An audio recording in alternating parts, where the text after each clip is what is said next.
Vaya, siempre nos pasa lo mismo. Pues no hay nadie en casa. A nosotros ya nos papá, esto acabará a las 9. ¿Ya vino David? ¿O está solo? Ah, muy bien. Bienvenido. Vaya por Dios. Lo siento, esto está luego.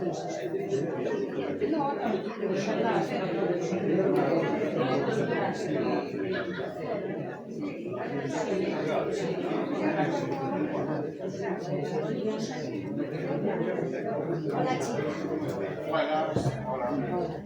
Hola.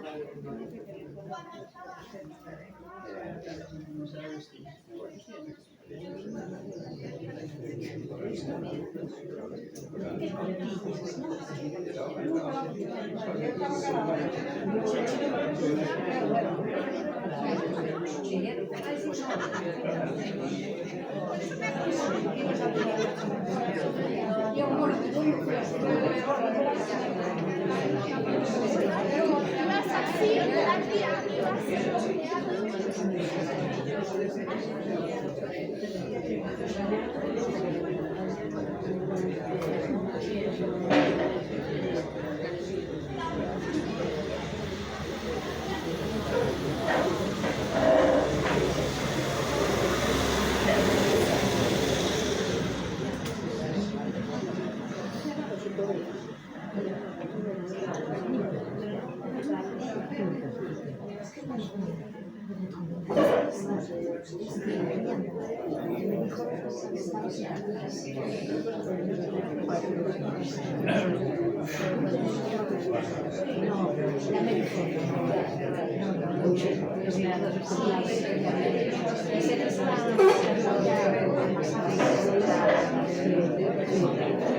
Bueno, boas tardes.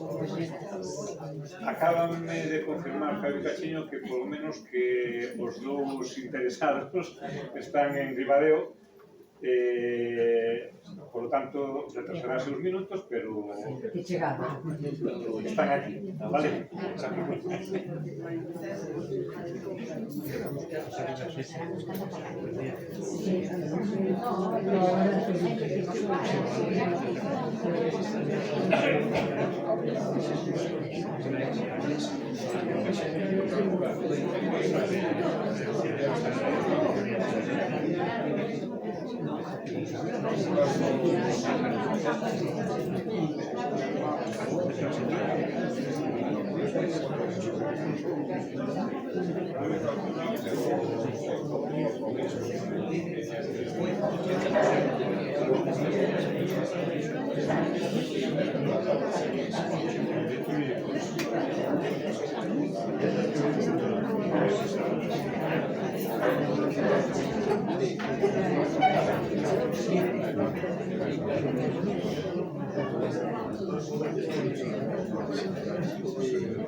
Antes que nada, de que nos confundimos de eu fiamos no día indígenas.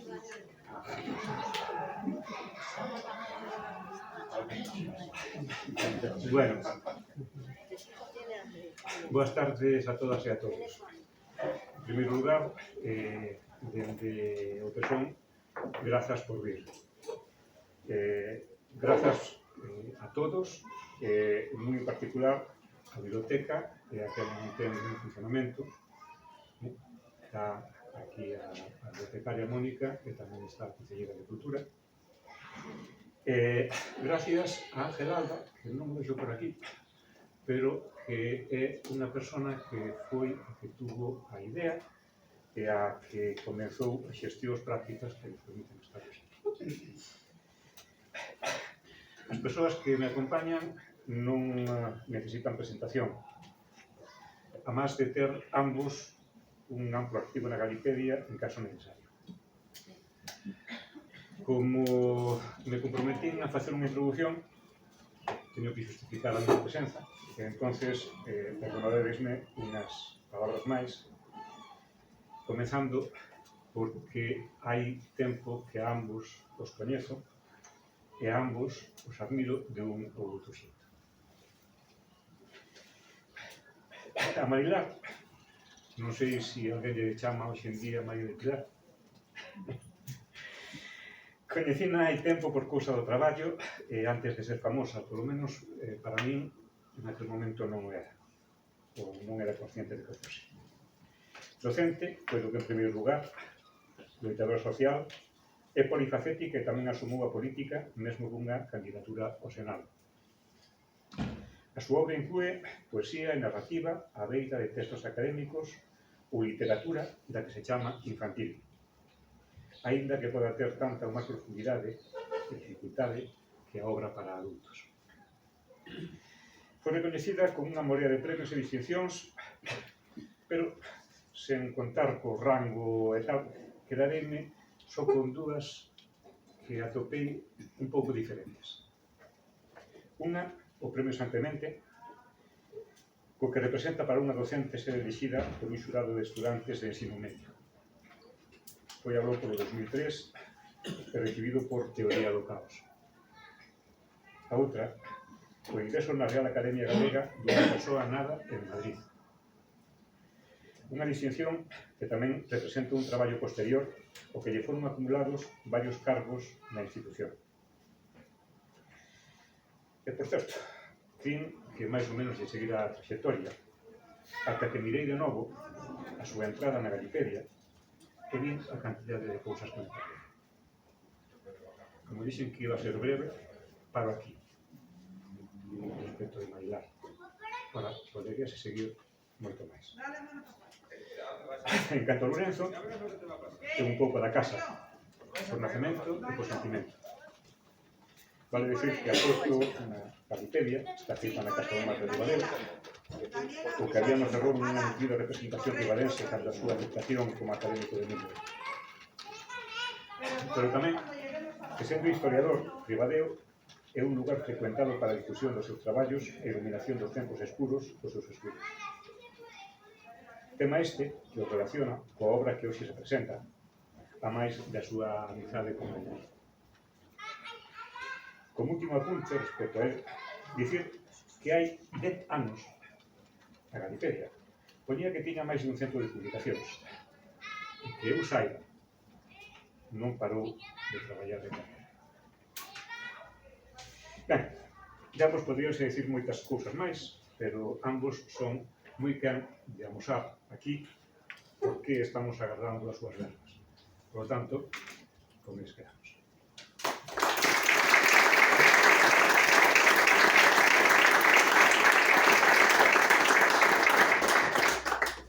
Bueno, pois moitas grazas pola presentación e moitas grazas a todos e todas por vires.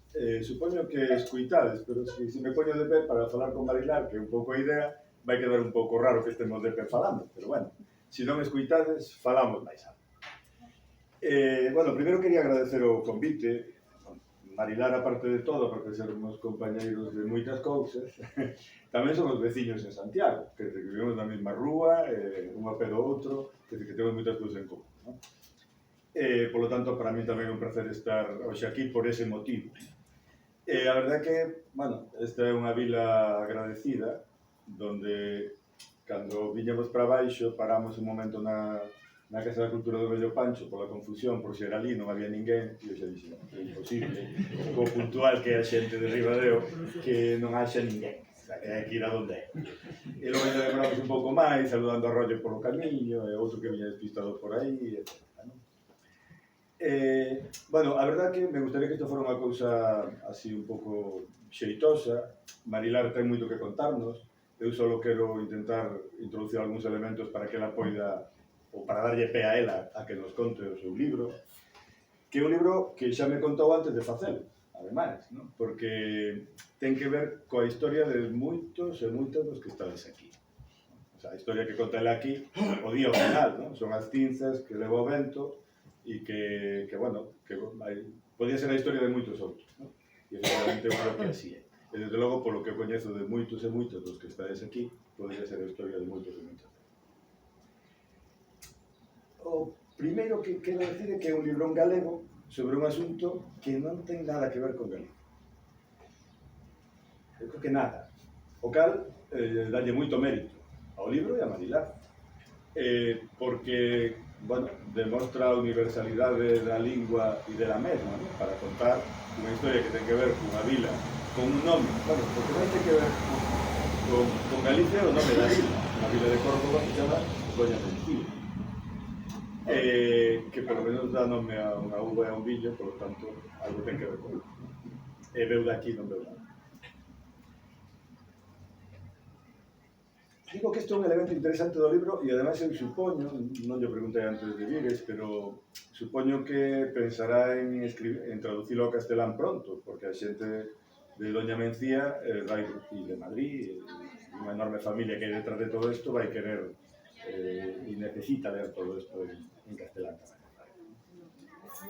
E o libro, ademais, tamén aproveito para decir, está feito a máis dunha man, porque é unha historia familiar, unha descoberta, por eso mesmo contou xa antes, cando, como nos pasou a moitos, nos sorprendemos de que había algo no noso pasado, personal, familiar, tíos, avós, primos, irmáns, que descoñecíamos absolutamente e que despois de 40, 50, 60 ou 70 anos, como é o caso, de pronto alguén se entere de algo que era descoñecido. Leva unha enorme sorpresa, como pode ser que un non supera isto. E dese como pode ser que un non supera isto, nace a vontade de indagar e de contar. Pero para indagar, como é unha historia familiar, iba a decir ao final, pero xa digo ao principio, porque está aquí. Claro, o libro ten moita información, ten moita recollida en arquivos, pero hai unha persoa que é o irmão Miguel, que está por aí ao fondo, e que tamén leva moitos anos pasando o verán en Tapia, de Casariego, que ten moito que ver con toda esa documentación que é necesaria para reconstruir vidas que non están nos papéis. E que para que se atopen nos papéis hai que ir a un montón de sitios diferentes para atopar retallos, e a veces retallos pois, levados pola enxurrada do Turia, como é o caso, ¿no? Así que, gracias tamén a Miguel nese sentido, creo que a Ángel Alda, que foi o que montou esta idea, xa o dixen, se non o dixen, o digo agora tamén. Nada, pola miña parte, para dar un pouco de pé, porque logo hai moitas máis cousas que me suxiro o libro, para que Marilar nos empece a contar un pouco por que fixo este libro, ¿no? Eu simplemente quería decir que temos un problema, o sea, todos temos algo no pasado que descoñecemos. Eso ocurre con todos os pasados de todo o mundo. O pasado colonial, o pasado esclavista, hai pasados que de pronto descubrimos que eran moi importantes, que nos afectaban colectivamente, pero que non coñecíamos, ou que non lle demos importancia, e de pronto até. Pero ademais, no caso do Estado español e de España, hai un problema, temos un problema co pasado, un enorme problema co pasado. Temos un pasado que é incómodo, porque nos lo fixeron incómodo, non porque fora incómodo, sino porque tamén durante moito tempo alguén que xestionaba ese pasado traballou para que nós o vivíramos como incómodo. É un pasado traumático, e iso, solamente mencionar a guerra, o golpe do 36, os verdugos, as víctimas, en fin, xa sabemos de que falamos, non? O sea, hai un trauma detrás que é evidente. temos un problema coa memoria, porque a memoria non é o mismo que o pasado, son dúas cousas distintas. Unha cousa foi o que pasou e outra cousa é o que recordamos. Eu aos meus alumnos sempre lles explico da mesma forma. Cando unha parella amigabosa se separa, o feito é único, as versións son diferentes. Un dirá unha cousa, outro dirá outra. Pois desa forma xestionamos a nosa relación co pasado. Pero ademais, dado os feitos dese pasado incómodo e traumático, as memorias son confusas, son arrochadas, ás veces son inversas, son contradictorias. E isto me leva a evocar un momento no que estamos, ¿no? Onde todo o mundo está preguntándose como é posible que os netos dos que sufriron en Auschwitz ou en Treblinka ou en Dachau estén facendo o que fan. Bueno, isto non é extraño na historia. Que alguén sexa víctima non é unha garantía para que os seus netos non sexan verdugos. E ese tamén é o noso pasado.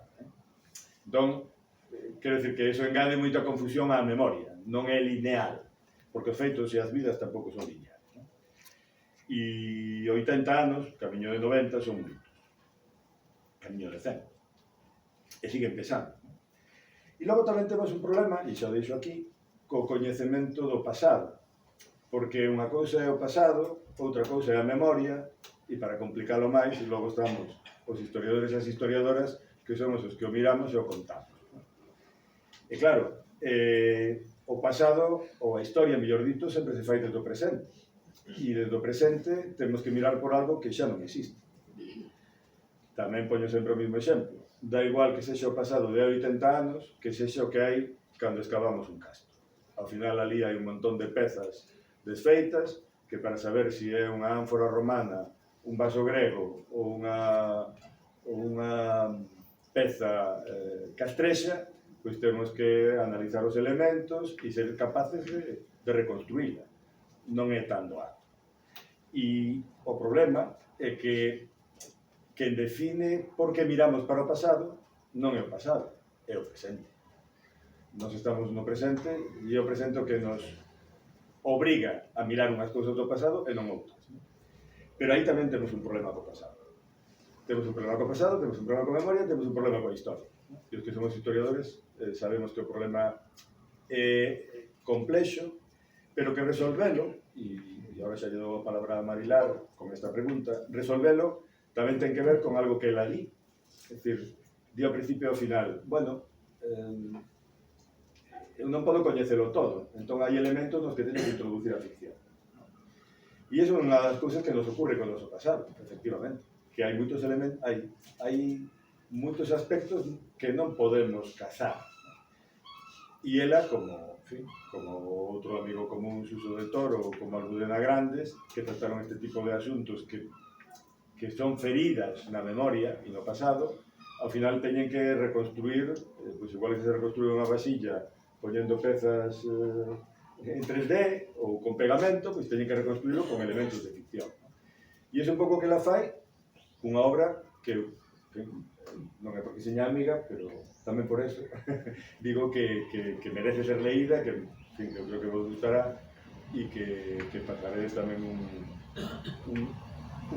interesante ou horas interesantes relacionando o que ela conta e o que a ela lle pasou, pero que conta ahora, con esa sorpresa que lle deu o pasado, coas vosas propias sorpresas do pasado. A diferencia que ela sabe escribilo, sabe reunilo e nos lo dá envolto nun libro moi bonito que además se titula moi ben, ¿no? O título é As bocas cosidas, creo que lle chamou a atención a todos. E iso era un pouco que quería introducirle para que ela pudera continuar por donde queira. Ben, pois...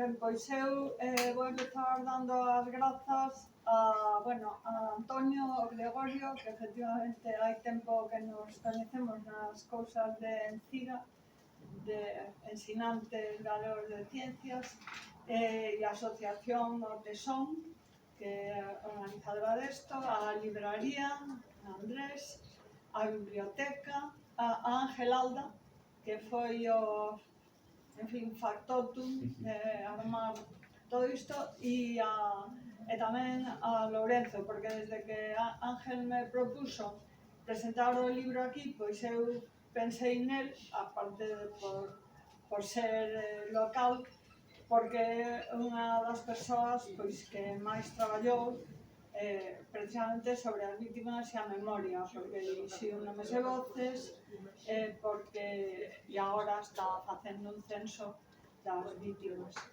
da guerra e da ditadura. Entón, pensei que entendería ben o libro. E, como dixo el, pois o libro existe grazas ao meu irmán Miguel, que está por allí atrás, e a quen está dedicado, porque efectivamente eu na novela pois hai uns capítulos que eu chamei Desbridar a cicatriz. Desbridar é unha palabra que usaba o noso pai, que era cirurxano, e é unha cousa terrible, é abrir de novo unha ferida a cicatriz dunha ferida que está infectada. E iso é o que ocorre coas memorias que teñen que ver coa guerra civil, todo iso. Son feridas infectadas, son feridas que non foron abertas, ademais son silencios porque o temor coseu as bocas. Coseu as bocas dos vencidos, pero tamén de xente que teóricamente estaba, teóricamente que estaba no lado, digamos, dos vencedores. O noso pai foi militar, era médico militar, pero quero dicir, loitou do lado dos golpistas, non? Entón, pois, non sei, non me vou a meter a pensar por que non se falou disto, porque realmente vemos que ocorre en muitísimas, como dicía Tito, en muitísimas familias. Claro, unha cousa é que ocorre en moitas familias, outra cousa é que ti te encontres en 2010 con que pasou na túa, non? E entón, así é como comeza a novela, que o noso pai, pois, comíamos con ele unha vez ao mes, os meus irmáns estaban en Santiago xa.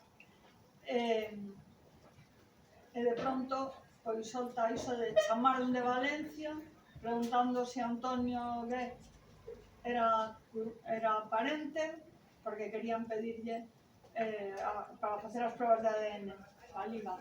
El dixo que non nadaba, pero o contou, non? E non quero falar nada diso, non quería contarnos máis, non? E entón foi Miguel que con moita teimosía pois localizou, porque esta foi a primeira fosa que se abriu en Valencia.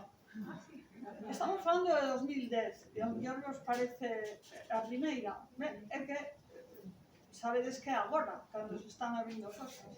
En 2010 é o primeiro campo de concentración que se escava, que sí, o primeiro campo de concentración en España, que é Castuera, o primeiro, non? 2010. Claro, eu hai un par de anos fixen un artigo no País, chamanse vestigios inequívocos campos de concentración, porque cando tienes campo de concentración, a xente é o que dicía el, inmediatamente Auschwitz, Dachau, etc. Pero en España hubo 300, bueno, en Galicia sabedelo que a lista fixeron na lista. Entón, pois, a partir de aí, Miguel empeza a localizar documentación nos arquivos, vai ali para a Villa Verde, a xente que estaba excavando, eu estaba en Santiago, e el de cando en vez decía: tes que escribir unha novela sobre isto, non?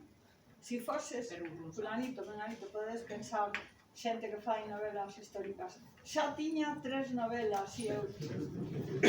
Porque unha cousa é ter elementos dunha historia que, bueno, a mí pareceme moi interesante, é familia, e outra cousa é ter unha novela. E entón, realmente, até 2022, hai 3 anos, pois non gostei, confío, que vou facer diso unha novela. Vou dicir para que se entenda algo que o libro ten tres partes. A primeira, o quebrar a alba, é a infancia de Antonio en Doña Ansía. Xa o dixo el, que é o pobo do noso pai. E onde eu pasei até os 16 anos, non todo o verán, pero unha parte do verán. Sempre estábamos ali no verán. Eu debíalle este libro tamén a Doña Lucía, porque eu, cando cheguei aquí a Galicia, o que fixen foi roubar, vamos, ladroizo total, as memorias e as infancias da familia do meu home, que foi, eu aprendín galego, en Toba, en C, e a partir de aí, pois, escribir unha serie de libros que teñen o imaginario na Costa da Morte. De feito, máis raro todavía que ser da Academia, son dunha cousa que se chama o Batallón Literario Costa da Morte. Entonces, hai escritores da Costa da Morte, xente moito máis nova que a min, nacidos ali, os únicos que non éramos nacidos ali éramos Manuel Rivas e máis eu.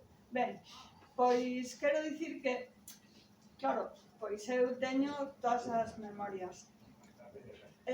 Antonio naceu nunha familia, non eran terratenentes e tal, pero que tiñan terras. Unha familia, hai un momento en que eu fago, como que el pense o diga, nací nunha familia burguesa. Non, isto o di el nunhas declaracións que fai no momento que estaba nun manicomio.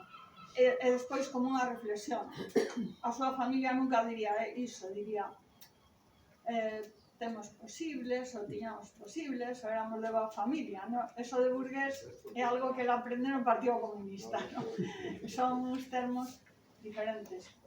Pero a cuestión é que o pai arruínase, non vamos a falar de como se educaban os señoritos a principios de século, que daría para moito, do século pasado, e entón os irmáns teñen que traballar coas más.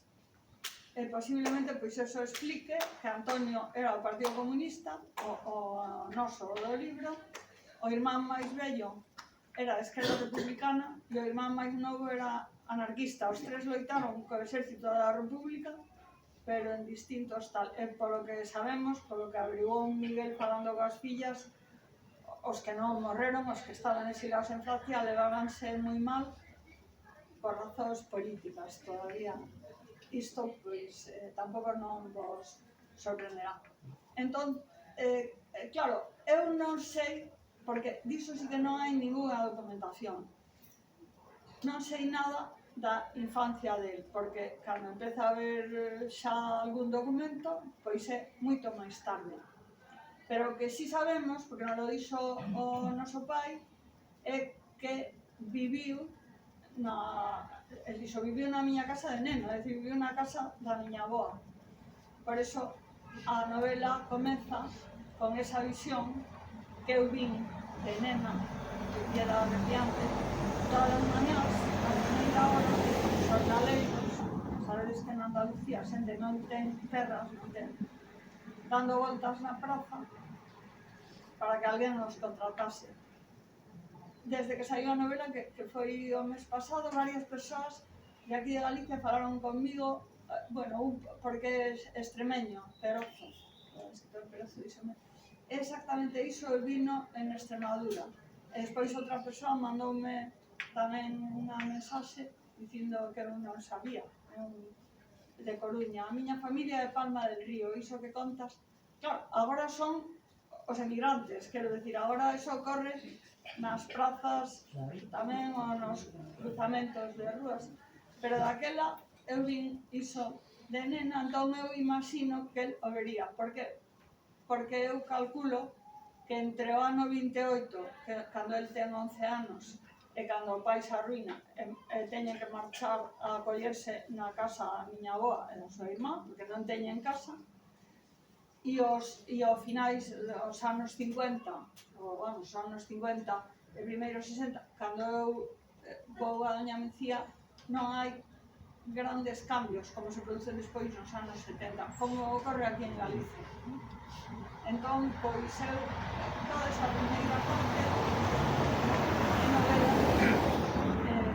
é dicir, hai cousas, naturalmente hai documentación, porque ademais de Miguel teño a fortuna de que doña Mencía ten un cronista maravilloso, é un profesor de instituto de historia, Antonio Gómez, e el peneirou os arquivos municipais e todo, e entón é que sábese o que ocorreu ali, igual que ocorre despois coa guerra, ten documentada a represión día a día.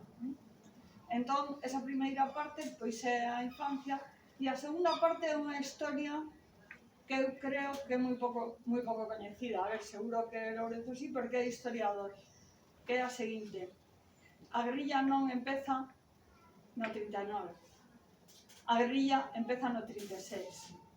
Hai un grupo guerrilleiro que recibía distintos nomes, os fillos da noite, os nenos da noite, e que facían sabotaxes, eran partisanos, facían sabotaxes, cruzaban as liñas inimigas. E o meu tío formou parte dese grupo. Era un crío, é dicir, el naceu no 17, por tanto, cando empeza a guerra, tiña 19 anos, a verdade conta. Cando morre, cando mata a Guardia Civil, ainda non fixera o crío.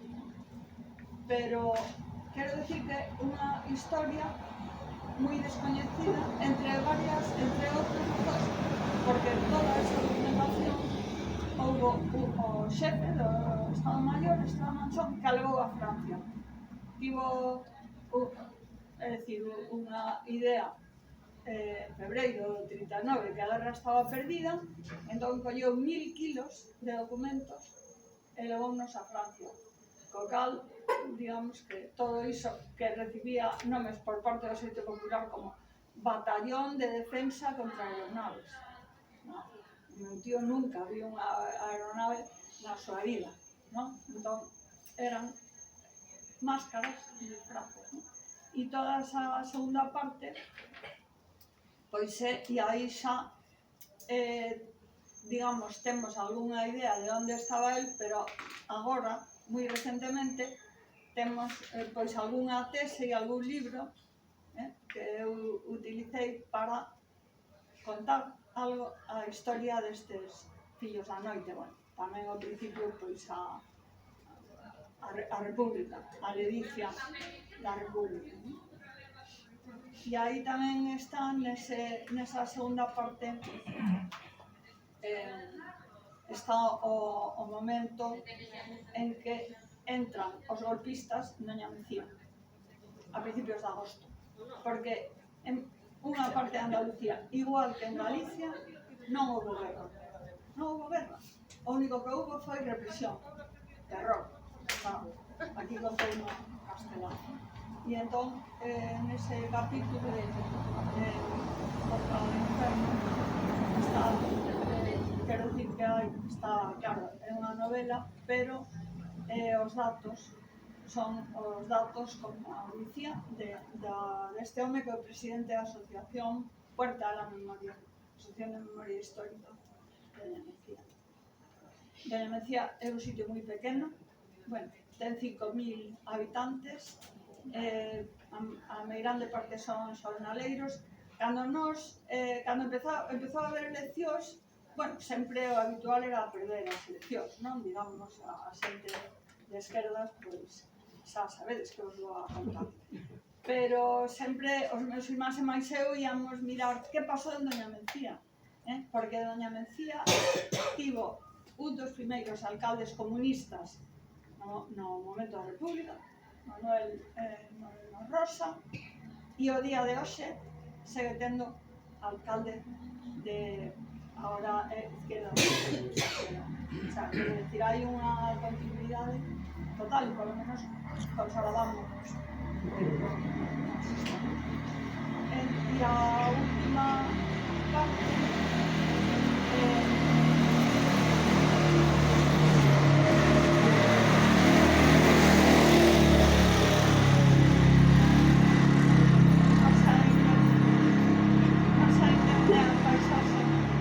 e a última parte sae de Alacante, que el non puido tomar, e entón a segunda parte empeza xa por sitios onde sabemos que estivo, Los Almendros, sitio moi coñecido, a pesar de que durou unha semana. Los Almendros, o campo de concentración de Albatera, o psiquiátrico, o cárcere de Porta Coeli, e despois xa pois a incorporación á guerrilla, non que sabemos algo máis porque diso a agrupación guerrillera de Levante e Aragón pois hai máis documentos e máis cousas até que matan en marzo do 47. Entón, así isto é unha idea e despois se Tito ten seguro unha pregunta máis, Teño porque hai unha cousa que me chama a atención en relación co esquecemento do pasado, ¿no? Porque leendo a terceira parte do libro, precisamente, e as accións dos nenos da noite, hai unha frase que ti indicas aquí, ¿no? Que os fillos da noite ninguén os lembrará. E é curioso, porque de pronto doume conta de que faz unha narración de algo que todos vimos e que todos leímos, posiblemente. E non me di conta hasta ese momento. Mira, que me contaba esa historia que estaba lendo e pronto digo, pero si isto xa o vimos todos. Mira, cal é a novela máis famosa sobre a Guerra Civil Española? Unha escrita en inglés por un premio Nobel que se chama... Sí, claro, efectivamente. Por que doblan as campanas? E el, si leeste esa novela ou viste a película, que valen as dúas, justamente o que están contando unha acción guerrilleira de esta 14 agrupación guerrilleira do Exército Popular, ¿no? Cuarto corpo. Pero justamente está eliminado da memoria, está eliminado do relato, está... Por qué? Bueno, por algo que falábamos antes do café, porque esa parte do relato podemos encontrarla en Estados Unidos, pero non vamos a encontrarla. Podemos encontrarla en México no exilio, ou escritores ingleses, ou escritores franceses, pero non vamos a encontrarla aquí. Non, resultoume como moi... Non sei se ti te inspirache ou recordache a novela de... Non, a que non? Se me imaginaba, pero eras consciente desto? Da novela de Hemingway, que sí, claro. Como conta e... Sí. A novela de Hemingway que a xente que fixo historia, o sea, da guerrilla, pois claro, que é unha cousa moi edulcorada, que é unha cousa... Non? Entón, pois, realmente, eu non estou ni siquiera segura de Xialín, o sea, creo que vin a película, pero bueno, tampouco... Pero o outro día, porque a primeira presentación foi a novela que aí foi o sábado pasado na Feira do Libro, dicía a persoa que a presentou, que, bueno, é profesora de literatura, non de historia, que Inma Otero, e dixo, eu descoñecía totalmente que houvese accións guerrilleiras antes do 39. E eu creo que eso, digamos, é a imaxe que ten a moi grande parte da xente. Por qué? Claro, porque, bueno, saberamos de historia, pero Franco tivo moito interese, lembrade que a eles chamaban bandidos, non? É dicir, non guerrilleiros, entón tivo moito interese en que non se falase nada disso, incluso o nome Maquis, que a eles non lle gusta demasiado, era máis popular, porque eles decían, somos guerrilleiros, somos partisanos, e todo eso. E claro, é dicir, a idea que percorre o libro até o final, pois é contar esta xente morreu, é dicir, eu digo que eran un enxame de soñadores, eran xente moi nova, é dicir, xa digo que Antonio morreu con 29 anos, pero eran... E é xente pois que soñaba con que volvese a ver a da República, non? Porque el, como moitos, pois ao sair do cárcere, no momento no 42 en que o soltan, pois podía reintegrarse á vida. Porque precisamente grazas a este señor que levou os 1000 kilos a Francia, pon no seu expediente, non existen antecedentes. O sea, claro, trens voados, pontes tal, o sea, es decir, todo esto, pero no está, porque no estaba aquí, afortunadamente, ¿no? Pero quero dicir que non, eles volven a guerrilla, intentan iso, é un soño, e o soño estrelase no chan, pois polo menos contémoslo, non? Sí, unha cosa en relación con isto tamén, porque a ver, nesta zona e en toda Galicia, como ti explicaron moi ben, igual que en algunas zonas de Andalucía, non houve guerra, non deu tempo. Chegaron as tropas a finales de xullo e non deu tempo máis. Pero sí que houve algo que todo o mundo coñece e sabe, ¿no? Que eran os fuxidos, os escapados. Os escapados. Era o nome habitual que se daba por esta zona. No centro de Galicia se chamaban os foucellas, en fin, tiñan nomes diferentes, pero en xeral eran os escapados. E efectivamente a razón, bueno, creo, e de alguna forma tío o contas ao final tamén me parece, ¿no?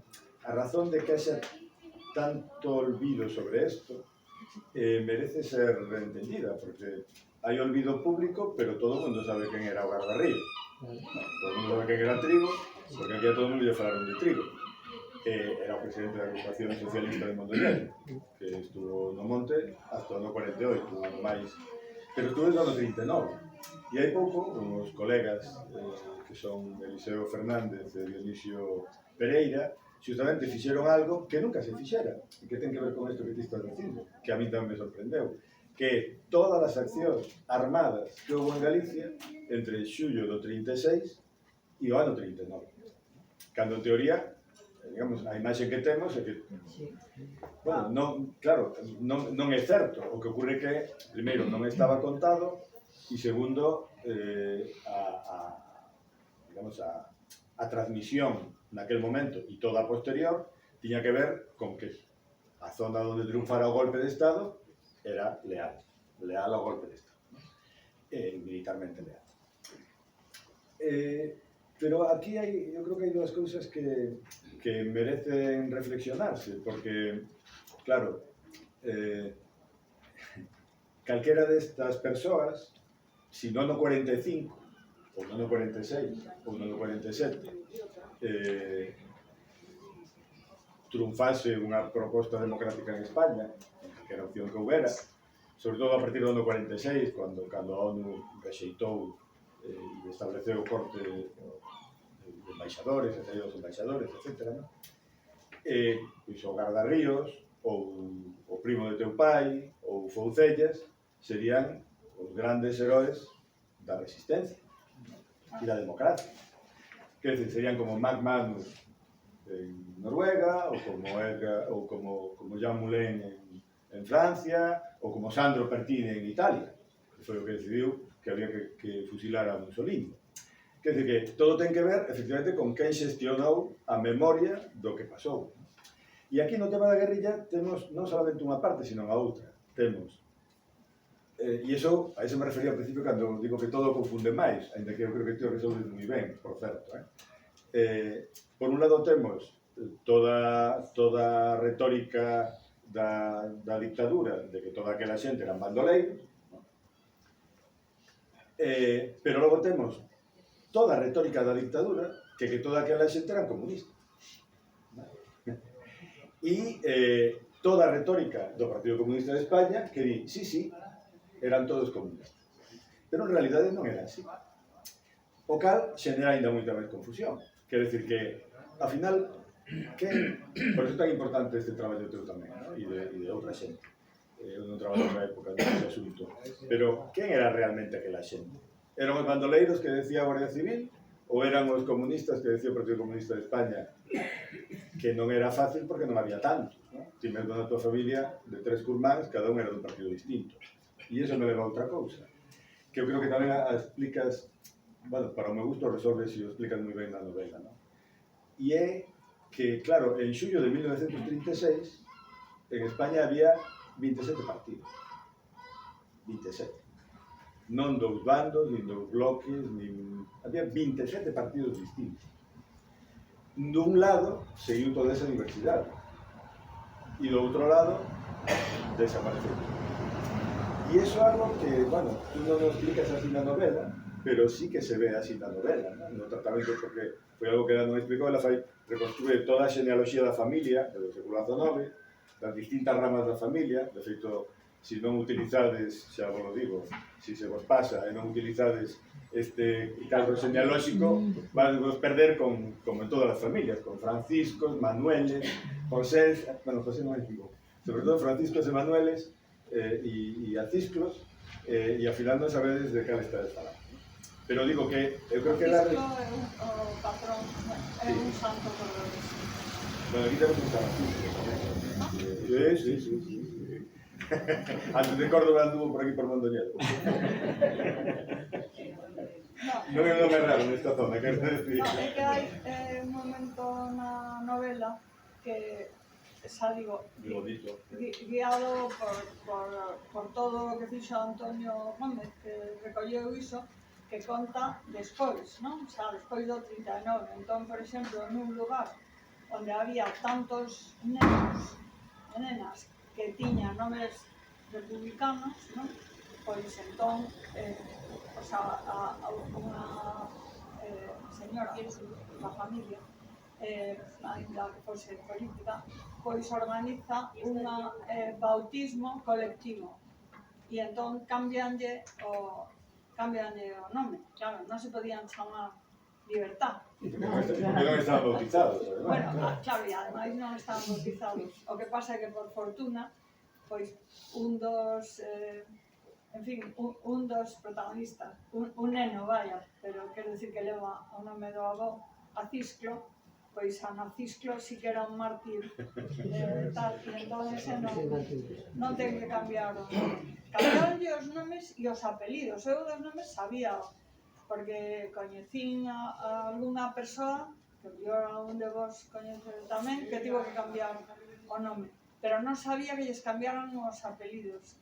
E entón tamén eso conta él, que os que estaban, pois os pais morreran ou mataron ou tal, e estaban nun fogar, de orfos, cambiaronlle o apelido porque ese apelido estaba manchado, non? Bueno, creo que esa é outra parte que me parece moi interesante desta novela para nós, non? Eu espero que a lean en Doña Mencía e en Andalucía, pero para nós ten un interés moi específico porque, digamos, o que ocurre ali non ocurriu aquí. Ocurriu de forma diferente. É dicir, que cando falo con meus colegas andaluces, nesto da guerra e da violencia, sempre hai como unha escala numérica, non? Cando matar unha persoa, matar unha persoa. Matar 20.000 é matar 20.000 persoas. Pero o número parece que dá categoría, incluso neste momento, con isto que está pasando en Gaza e co que parece que iso sigue funcionando, non? E eu creo que é algo que temos que romper. Pero digo que no caso de Andalucía, incluso de zonas que están donde triunfou o golpe, de zonas de Córdoba, de Sevilla, ou Granada, onde triunfou o golpe do principio, o final da guerra é moito peor que aquí. E se o vemos en términos numéricos, non ten comparación. É onde hai máis fosas. Claro. De todo o estado onde hai máis fosas comuns, pero esas fosas dos cementerios que hai 5.000, 3.000, 4.000. Pero logo tamén que a capacidade de, digamos, pasar de 27 partidos a 2 blocos de 27 partidos que existían non desde a República. Os partidos existían desde 70 ou 80 anos antes, ¿no? O Partido Progresista, o Partido Federal, en fin, o Partido de Melquiades Álvarez. O sea, había un montón de partidos e organizacións políticas, o Partido Socialista, que existían desde 50, 60, 70 anos antes.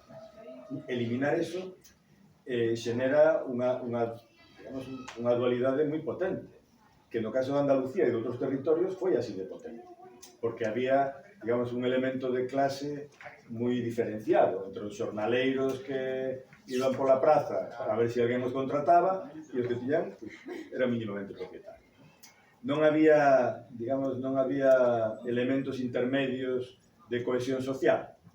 No caso dos territorios do norte en xeral e en Galicia en particular, sí que houve máis elementos. De feito, bueno, hai un dato que é importante ter en conta, ¿no?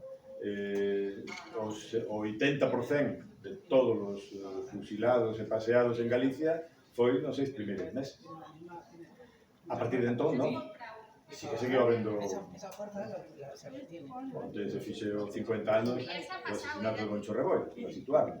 E dentro do día 27 de setembro de Vigo, que era un estudiante de historia que se chamaba Humberto Baena e outro que se chamaba Sánchez Prado. Quero decir que non é un problema de número, é un problema de forma. E o caso é que en Galicia a realidade que nos conta ela respecto do que foi aquelo a descoñecemos absolutamente. Temos os elementos de atenuación, da represión, de buscar saídas, de aplacar, de axudar, ¿no?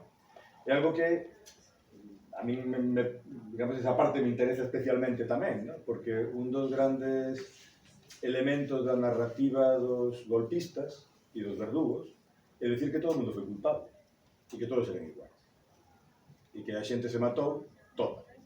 E non é verdade. Ao revés, houve moitos elementos intermedios, houve moita xente que evitou, porque entre eses 27 partidos, por volver ao número, os únicos que non estaban no Parlamento eran os falanxistas, por exemplo. Vale? Entón había moi poucos. E logo houve moitos, pero nese momento había moi poucos. Entón, convertir a tanta xente no contrario do que é un proceso moi complexo. E en algúns sitios foi máis fácil, precisamente porque había distancias sociais moi potentes, e en outros sitios foi máis difícil. E aparte que, bueno, nese sentido, quero decir que nos conta unha realidade que nos pode incluso sorprender, e que a mí creo que é bo que nos sorprenda, porque igual que se descoñece que había unha agrupación guerrilleira traballando no exército, un proxecto guerrilleiro traballando no exército popular da República, nós tamén descoñecemos moitas cousas do que ocurriu realmente en territorios como a Galicia. Non sei como para acabar, porque... Seguro que queres. Sí, se queres facer preguntas agora, estupendo. Unha novela que saiu este ano en castelán, pero que ten que ver, é máis sobre a Segunda Guerra Mundial e son trotskistas franceses, o sea que teóricamente non ten tanto que ver. É de Edurne Portela e José Ovejero. Para min son dos grandes escritores. Chámase Unha belleza terrible. E nunha das entrevistas eles decían: interesanos facer o pasado presente, porque podemos aprender moito. Entón, un par de cousas que eu descoñecía, porque eu son bióloga, falamos antes que nos coñecíamos, dediqueime a investigar o pensamento crítico, non? Despois a de escritora outra faceta. Pero é que eu creo que está ben que a xente o saiba, porque, por exemplo, sabedes que se fala goberno Frankenstein, revoltallo de partidos, todo iso, e en canto hai varios, pois sexa no goberno do Estado, nun concello ou tal. Eu xa digo, isto descoñecía, pero nas eleccións do 31, o sea, as municipais xusto antes da República, a coalición de partidos que se presentou eran 9. A mí isto sorprendeume un montón. O PC non estaba entre eles, por exemplo. Estaba fora, opúsose, porque era un rollo burgués e non sei que, o mellor isto gozaba tamén de algunha xente que decide que son millores que tal. E entón, quero dicir, pareceme que é algo interesante saber que isto xa ocorría, xa que os partidos de esquerda xuntábanse despois os seus problemas e diferenzas, como dicía el, non? E tamén como hai momentos en que, por exemplo, os anarquistas eran tamén en Galicia, porque, por exemplo, eu que lín bastantes das historias de Noves e Voces, pois, por exemplo, no Morrazo, non sei aquí, pero moita xente eran sindicatos anarquistas, o sindicato de redeiras e tal. Vale. Sí, e en Andalucía, no campo era moi forte, sobre todo antes da ditadura de Primo de Rivera. Pero como despois hai unha escisión aí entre CNT e FAI, sí, que aparece nun dos personaxes, e como esa xente no 34 chaman a non votar. De feito, unhas frases terribles, o sea, na propaganda, son os mesmos abusos, ¿no? E entón, tamén como, quero dicir, ás veces, pois poñerse fora de algo progresista, pois as consecuencias que ten son terribles, non? Entón, pois, para mí foi algo que me fixo pensar, porque xa digo que non o coñecía. Pois non sei se queredes preguntar algo. Sí. Bueno, yo lamento no hablo gallego, pero he leído la novela con la dificultad de leerla en gallego. Y quería comentar un par de cosas que me llegaron mucho. Uno, me gustó que una persona que conozco sea personaje de novela. O sea, que Miguel sea personaje de novela fue una cosa que me gustó muchísimo. Luego los personajes femeninos. Adela y la madre de Asilvio me resultaron muy conmovedores, sobre todo al final cuando te dejan la tarea de contar la historia de la familia porque sabían que tú la ibas a contar. Y luego también me llegó muchísimo el aborto de Adela y su amor por ese niño que al fin y al cabo lo consideraba suyo porque el padre estaba en otras labores. Así que felicitaciones por el libro y por la contribución a la memoria histórica. Y respecto a las cosas que estabais diciendo ambos al final, a ver si aprendemos. El domingo hay elecciones en Bolivia y la izquierda va separada y una parte de ella llama a la abstención y va a ganar la derecha. Y la derecha boliviana es muy cruel y simplemente no somos nosotros los que votamos en Bolivia, pero una vez más la gente va a cometer un error terrible. Y a ver si alguna vez aprendemos. Muchas gracias. Espero, a ver, agora teño unha xente literaria e ela anda aí con tratos para que a novela apareza en castelán, que xa está traducida. Entón, espero. Bueno, pero a verdad que tens que Sí. agradecerlle porque che Sí, fixo unha descripción do bon tratamento dos personaxes femeninos que, en fin, eu tamén yo agradezo porque non entrei nese asunto, Claro, pero creo que acertou perfectamente. non, moitas grazas. A ver, non sei, será porque son feminista, o que sei, pero quero decir que creo que presto moita atención a eso, non? Personaxes femeninos. E entón, pois sí, estou contenta tanto de Adela como de como de Aurora. E a banda. Sí, a ver, Claro, hai outras. Sí, María, la que... María, ese es efectivamente. otro personaje. María da para outra novela, María. Sí, sí. A ver, Adela tamén un pouco porque hai unha historia que outro día preguntábame por ela, que é eso de que só teñen que estudar os pobres. Bueno, isto tiña que ocorrer no momento en que Adela era nova, tiña que ocorrer, imagino, porque eu escoiteino, que son de outra xeración diferente. E cando nós estábamos ali no verán e tiñamos amigas, pois tiñamos varias que os pais pois tiñan un negocio, tiñan un señor que tiña un matadoiro que fixo moitísimos cartos e vendía embutidos. É boísimo, os xamón e os embutidos. E o viño non digamos. O meu pai estaba indignado porque as denominacións de orixe son moi grandes, entón a denominación Montilla Moriles. E como Montilla Moriles? Vino de Doña Mencía, non? Estaba furioso. E o aceite igual, o aceite, denominación de orixe, Baena. Como vai ser Baena? Bueno, o que quero decir é que as nosas amigas, as fillas desta, cando estábamos facendo bacharelato, que foron os últimos anos que eu fui ali, eu non vou estudar, porque eso é para xente que non ten cartos. O sea, meu pai ten cartos e eu non vou estudar. O sea, que quero decir que se isto ocorría a principios dos 60, como non ia ocorrer nos anos 30, que as mulleres moitas veces Aínda que é moi tarde, en 1910, cando poden estudar, pero despois estaba ese rollo interno, para que vai estudar unha rapaza que os pais teñen cargos. Pero bueno, moitas grazas. Esta muller de Argentina, que non sei como te chamas, pero non sei.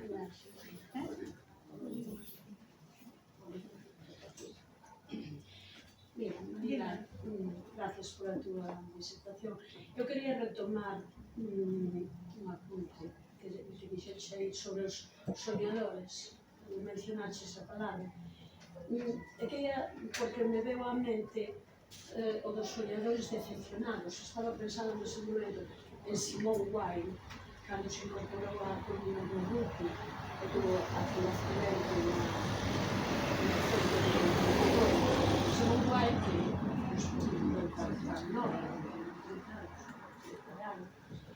a ver, escribí unha carta a Bernanos, no? Mostrando a súa terrible decepción, ainda que era unha persona feminista, de esquerdas, bueno, a súa terrible decepción porque presenciou, bueno, que estou contando algo que coñecimento público, a súa terrible decepción cando algúns soldados da columna do Urruti apresaron a un adolescente, soldado, na parte dos nacionais, ali no río Ebro, apresárono e deronlle 48 horas para pensar se se unía a eles ou se non sería fusilado. E o rapaz elixiu ser fusilado. Non se sabe moi ben a razón, estaba aterrorizado. Esta Simone Weil presenciou ese fusilamento, non? E claro, era unha soñadora, pero era unha soñadora decepcionada, porque tuvo que marcharse non por esta razón, sino porque tuvo un accidente grave, non? Caeu nunha sartén, aceite, tal, bueno. A pregunta vai máis para ti, como bueno, pero partindo do que tú mencionabas dos soñadores, non? Do que decías de 27 partidos diferentes en xullo do 36. Eu quería, a modo de hipótesis que me responderas, que pasaría si a guerra tería un bon final, o sea, porque moita xente atribuye a perda da guerra, que non había un exército regulado, que non había armas suficientes, que non souberon xestionar tal. E precisamente, moitas das películas que vemos últimamente sobre a guerra civil, vense como hai guerras dentro da guerra, non? Os anarquistas non se entenden como socialistas, os socialistas entran en contradicción con os comunistas, hai aí desercións e, bueno, guerrilla constante. Eu o que che preguntaba era, que crees tú que tivera pasado con tantísimos partidos involucrados e sin que houbera un exército ben organizado? Tería, noutras palabras, tería a República futuro? Bueno, a pregunta para min, pero non é porque o libro se xa bailar, senón porque ela na novela, é dicir, como é historia ficción, que o que me preguntes é un contrafactual, ninguén mellor que unha novelista para responder a eso, non? Pero, a ver, a cuestión é que en eso consistiu o asunto, precisamente. E además está, diante dos nosos ollos, está explicado por Moga, vale? E tamén, é que logo espero que diga Marilar o fío desto, porque eu creo que a sensibilidade deste asunto a explicas ti aquí na novela tamén, de unha forma que a mí me gustou bastante. O que fai o golpe do 36, para empezar, non é unha guerra. O sea, eso da guerra civil, chamaron cruzada, chamaronlle cruzada de liberación, cantos nomes ten? Alzamiento nacional, movimiento nacional, tuvo tantos nomes que xa nos confundieron. Foi un golpe de Estado. E o golpe de Estado ten unha razón. E vai ser un golpe de Estado dunha pequena parte do exército, donde a maioría non son xenerais, senón que a maioría dos xenerais son leais. Hai unha frase no libro que fala de que a Guardia Civil sempre se pon a favor da burguesía, e eu anotei aquí, certo, e no 36 tamén, porque a Guardia Civil parou o golpe. Madrid, en Barcelona, en todas partes. ¿Vale? Porque a Guardia Civil estaba a favor da burguesía. E quen gobernaba era a burguesía. Por eso está no que ela explica tamén. Quen gobernaba eran partidos republicanos, ni siquiera esa idea que temos moitas veces de que gobernaba o Frente Popular non é verdade. O Frente Popular era unha coalición electoral de un montón de partidos que teñan un acordo político para votarse nas eleccións. E ese acordo implicaba que só iba a haber a meus alumnos sempre lle faban a mesma pregunta: cantos ministros do PSOE había en xullo de 1936? E todos me dicen 3, 4, 5, ningún. Solo gobernaba digamos, a parte republicana do Frente Popular, Unión Republicana, ministros independentes e sobre todo Izquierda Republicana. Por eso precisamente ten que haber. Porque ni siquiera a dereita, que é outra parte que tampouco conocemos e que tamén está no libro, pero non se dá entrado aí, ni siquiera a dereita, ese relato de que a dereita estaba co golpe de Estado, tamén é mentira.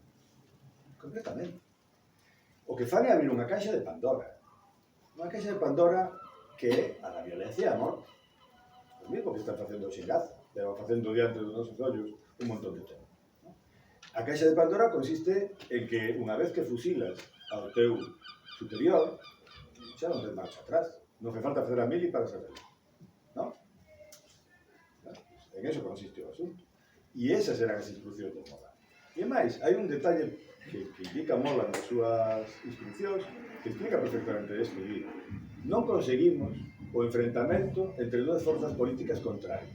Que foi o que pasou na Alemania, era o que estaba pasando en Inglaterra, con as camisas negras, era o que pasaba en Italia, é o que conta Stefan Zweig cando chega vivo no ano 37 e dice que xa vivín eu.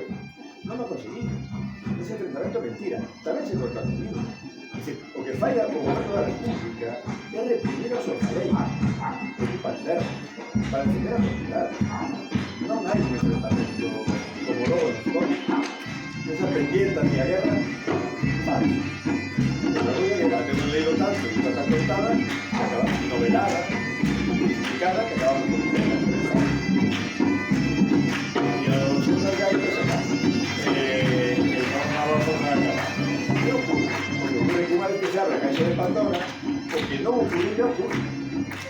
Despois sí, o goberno da República cae, desaparece o Estado. É un detalle que nunca se conta e a mí me parece moi relevante. As autoridades republicanas están tan convencidos do seu poder que disolven o exército. Por que disolven o exército? Por eso non hai exército que chegue. Marilar nos dice, están mirando a ver se chega o exército republicano. Non hai exército, porque están tan convencidos de que toda a sociedade está coa república que disolven o exército.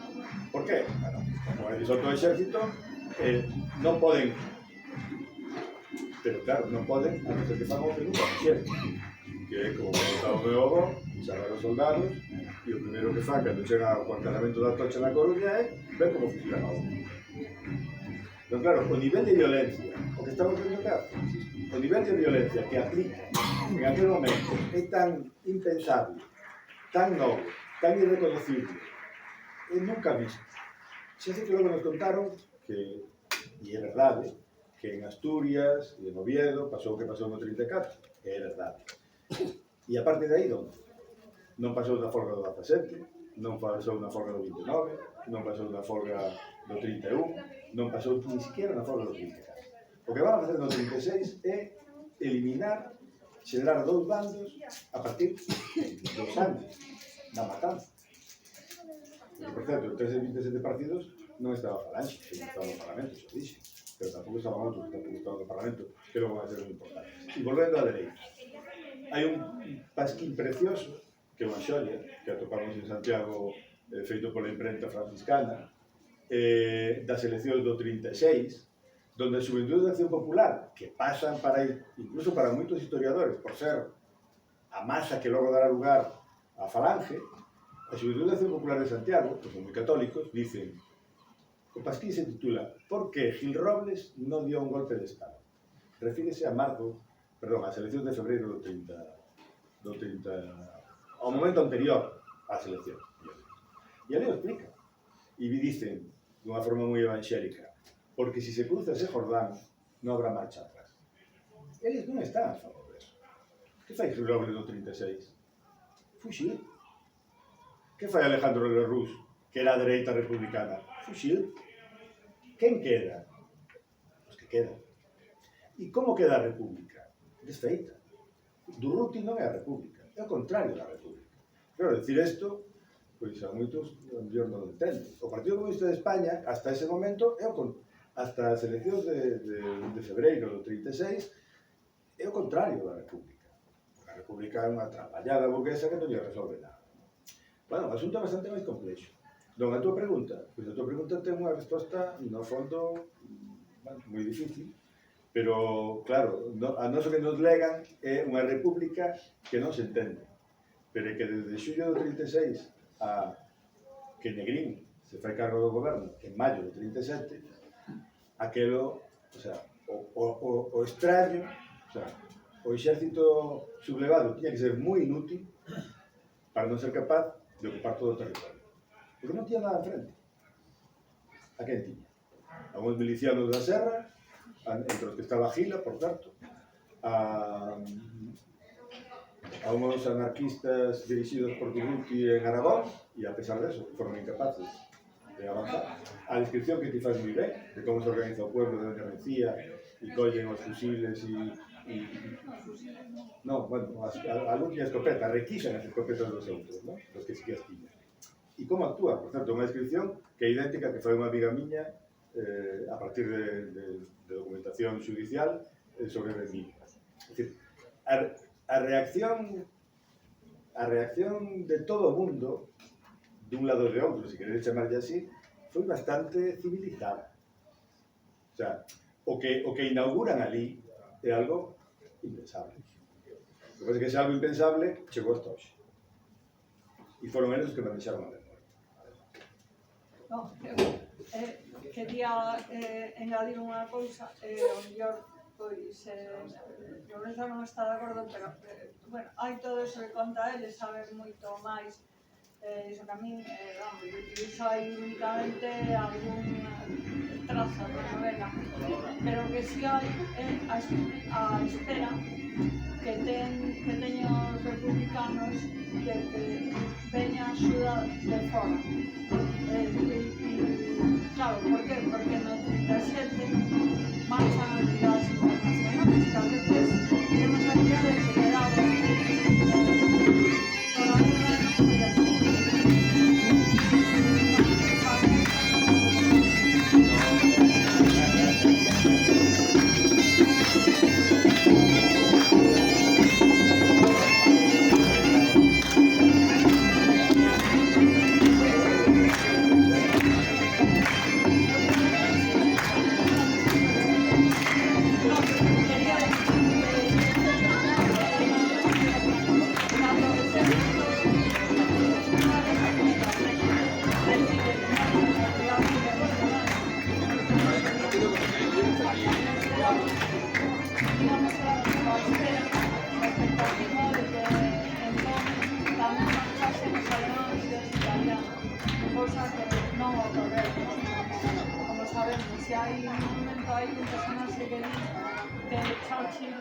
no igual que saca, porque empezan a reconocer a Franco que tiñan máis medo dos comunistas que dos fascistas. E entón, bueno, non sei, é un personaxe, o que o di, non sei se isto é moi histórico, pero algo de eso había porque os partidos comunistas empezan a ser estos sádicos despois da guerra. Cando estaba a guerrilla, empezan a botalos de todos os gobernos que había, empezan incluso a ilegalizalos en Estados Unidos e entón, pois, quero dicir, a República quedou soa, non? Ademais de todo isto que di... Non sei se... Si me permites un toque ribadense en relación con eso que acabas de decir, porque tamén non tiña notado. Non sei se hai por aquí algún López Rico. Non, coño lle falo. Pero no ano 47, Mario López Rico, que fora expulsado da Universidade de Santiago, perdón, Mario López Durá, que fora expulsado da Universidade de Santiago, pai, está facendo un curso de cirurxía en Manchester. E escríbelle, justamente cando matan ao teu protagonista, ¿no? escríbelle a seu irmão Xoán López Durá, que está exiliado despois de fazer a guerra coa República en México. E nunha carta, que está publicada nun libro que editou en México Guiomar López, que é neta de Xoán, di, nesa carta de Mario a Xoán, dille, mira, visto desde Inglaterra, ¿no? O sea, visto desde onde se podían ver estas cousas, pero tamén había que entenderlo. Dille, temos Franco para rato. O sea que podes te quedar en México e montar a tua vida aí. Porque é evidente que a xeopolítica indica isto, está dicindo aquí. Quero decir que, bueno, incluso con unha versión ribadense do asunto, o que dis cadra perfectamente, ¿no? O sea, versión ribadense do asunto de época, non de hoxe. Vale, era eso. O sea, que ves a dicir que o golpe de Estado era previsible. Si, de feito, houbera outro antes que non se producira, ou houbera outro antes no ano 32, ou a situación política que había, e como estaba a República. O que non era previsible, era o nivel. O sea, o que ninguén imaginaba era o que é. O sea, é que, digamos, o problema, a ventaxa da historia é que sempre falamos do que xa pasou. O problema é saber que vai pasar. E iso que non sabemos. E a onde pode chegar. Por eso vivimos hoxe nun momento tan preocupante para todos e tan delicado. Porque non sabemos por onde vai salir isto. Que non nos gusta nada. Non sabemos por onde vai salir. Tampouco se repite, Isto de que a historia se repite é mentira. Sempre ven disfrazado de outra forma. Olvidade dos que non. Ali hai unha pregunta. Perdón, referente ao que estabas dicindo, que visto desde historia é moi fácil de dicir e de contar, pero non é fácil de entender. Non é fácil para nós, para outros sí que xa o tenéis visto. Sí, pero Outros xa tenen escrito o destino, non hai plan. Bueno, para os que somos ateos, ademais, non hai plan. Pero non hai plan. Non hai quen faga o plan. Ese é o problema. Ninguén quería que houbera unha Primeira Guerra Mundial. Eles non estaban... Aquelo apareceu, agora saliron varios libros explicando precisamente como de pronto unhos señores empezaron a tomar decisións e cando se deron conta estaban nos campos de batalla un montón de rapaces novos entusiasmados con que iban a morrer. Se escribiu René María Arranque hai moito tempo, non? Na Segunda Guerra Mundial ocorreu unha cosa parecida. Os que deron o golpe no 36 non sabían moi ben o que podía ocurrir. O que sí que sabían era que tían que xenerar unha enorme violencia. Eso non é que o... Eso sí que o dixeron eles. O dixeron antes de facelo. E logo fixeron. Pero o futuro non ten plan, Somos donos do noso destino. E donas. Esta é a parte positiva. Temos algo que facer no mundo. Digo, non só esperar a ver que fan outros. Ben, pois moitísimas grazas por vir, por atender e se tendes algúns libros... Comprado o libro que le vai a asinar.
Sempre cumpliendo con estas cosas. Claro. ¿Qué tal? Bueno, foi moi interesante. Aquí é interesante bailar, a mí me da lingua e o falo. Sí. Claro, nunca. Sí, ya desde verano, cuando estamos en la hora de libertad. No, sí. Yo siempre Guarda el tiempo de Bilbao.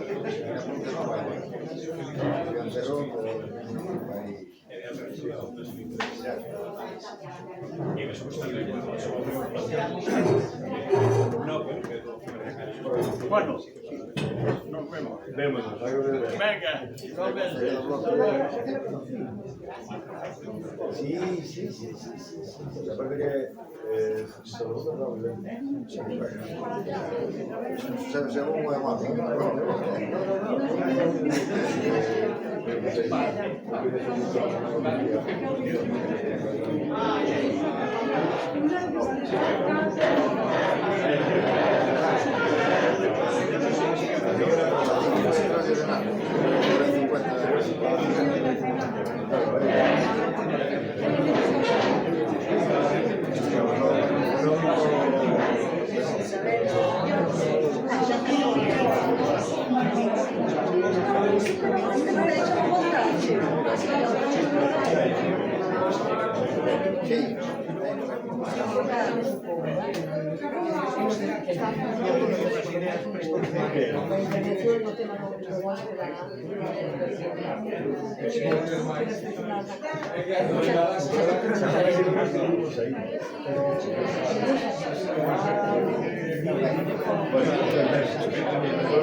Falo por escamoza.